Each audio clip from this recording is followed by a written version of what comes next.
Good morning everyone. Welcome to my channel Sheikh Musaddiq Informational. So নতুন এটা video লৈ আহিলো আপোনালোকৰ সন্মুখত নতুন কিছু কথা আলোচনাৰ কাৰণে। So আজি কেইটামান কথা আলোচনা কৰিবলৈ গৈ আছো অঙ্গনবাদী টিচাৰ সকলৰ কাৰণে। ইয়াৰ আগতে মোৰ চেনেলত এটা ভিডিও দিছিলো যত অসমৰ মুখ্যমন্ত্ৰী ডক্টৰ হিমন্ত বিশ্ব শৰ্মা ডাঙৰীয়াই এটা কথা কৈছিল যে অঙ্গনবাদী আৰু আশা কৰ্মীৰ ওয়াৰ্কাৰ সকল বা টিচাৰ সকলৰ স্যালাৰি বঢ়াই দিয়া হ'ব। আৰু এইটো কথা কমপ্লিট বাজেটত হিয়তে উল্লেখ কৰিছে সেই কাৰণে এইটো একেবাৰে সঁচা কথাই আছিল আৰু এইটো এটা সঁচা নিউজ আছিল আৰু যদি ভিডিওটো কোনোবাই চোৱা নাই তেনেহলে মই চোৱাৰ কাৰণে ভিডিওটো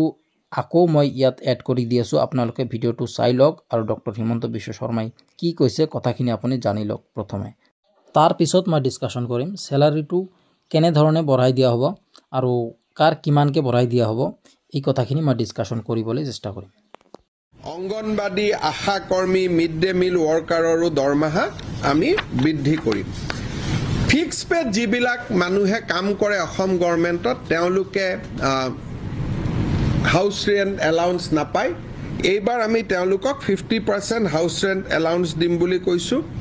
আৰু NHM SSত কাম কৰা কৰ্মচাৰী সকলৰো যাতে এটা নিজৰ ঘৰ হয় তেওঁলোকক আমি আপোন ঘৰ আঁচনিৰ সুবিধা তেওঁলোকলৈ সম্প্ৰসাৰণ কৰাৰ কথা আমি চিন্তা কৰিছো। সো ইয়াত তোমালোকে ভিডিওটোত চাব পাৰিছে ইয়াত মুখ্যমন্ত্ৰী ডাঙৰীয়া ডক্টৰ হিমন্ত বিশ্ব শৰ্মাই ক্লিয়াৰলি কৈ দিছে যে অঙ্গনবাদী আৰু আশা কৰ্মীৰ দৰমহাটো চৰকাৰীভাৱে বৃদ্ধি কৰা হ'ব বেতনটো বৃদ্ধি কৰা হ'ব। সো বেতন যে বৃদ্ধি কৰিব এইটো কিন্তু একেবাৰে সঁচাই যেহেতু বাজেটত উল্লেখ কৰিছে এইটো কৰিব সঁচাই কৰিব কিন্তু কেতিয়াৰ পৰা এইটো লাগু কৰিব কেতিয়াৰ পৰা এই বেতনটো বঢ়াই দিয়া হ'ব কোনটো মাহৰ পৰা এইটো কথা কিন্তু একেবাৰে নিৰ্দিষ্টকৈ উল্লেখ কৰা নাই যদিও ইয়াৰ লগতে আৰু যিখিনি কথা উল্লেখ কৰিছে হেতু বাজেটতে উল্লেখ কৰিছিল মই চাইছিলো যে তাতে কাৰেন্টৰ বিলৰ কথা উল্লেখ আছিল আৰু কিছুমান বিষয়ৰ কথা উল্লেখ আছিল আৰু যিকেইটা বস্তু মে মাহৰ পৰা লাগু কৰা কথা আছিল অৰ্থাৎ যিকেইটা বস্তু লাগু কৰা কথা উল্লেখ কৰিছে বা হেখিনি ফলপ্ৰসূ কৰাৰ কথা উল্লেখ কৰিছে হেখিনি অহা মে মাহৰ পৰা এইটো ফলপ্ৰসূ কৰাৰ কথা তাতে উল্লেখ কৰিছে। সো হেইটোৰ ওপৰত ভিত্তি কৰি আমি এইটো ক'ব পাৰো যে দৰমহাটো বৃদ্ধি যদি কৰে তেনেহলে মে মাহৰ পৰা আপোনালোকৰ দৰমহাটো বৃদ্ধি কৰাৰ চান্স আছে বহুত আছে আৰু মে মাহৰ পৰাই সম্ভৱত এইটো বঢ়াই দিয়া হ'ব অৰ্থাৎ স্যালাৰিটো বঢ়াই দিয়া হ'ব মে মাহৰ পৰাই। ইয়াতে আৰু এটা উল্লেখযোগ্য কোৱেশ্চন হয় মোৰ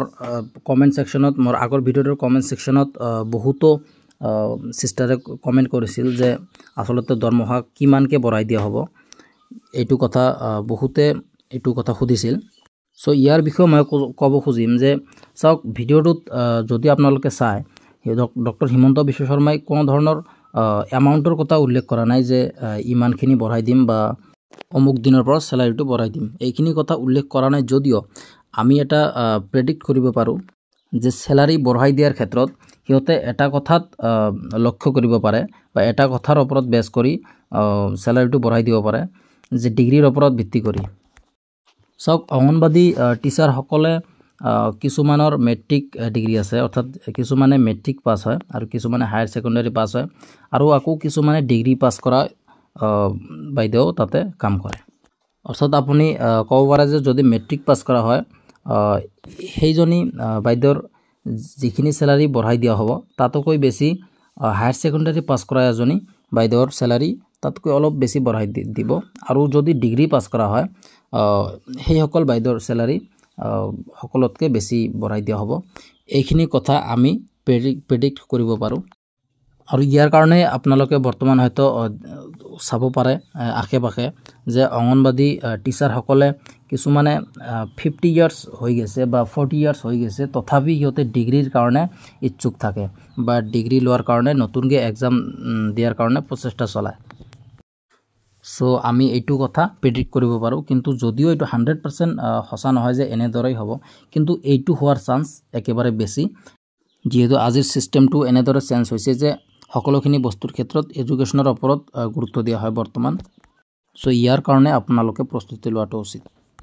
সো মই আশা কৰোঁ ভিডিঅ'টো সকলোৰে ভাল লাগিছে আৰু ভিডিঅ'টো যদি ভাল লাগি থাকে সকলোৰে সৈতে শ্বেয়াৰ কৰি দিবা আৰু চেনেলখন সাবস্ক্ৰাইব কৰি মোৰ চেনেলৰ সৈতে থাকিবা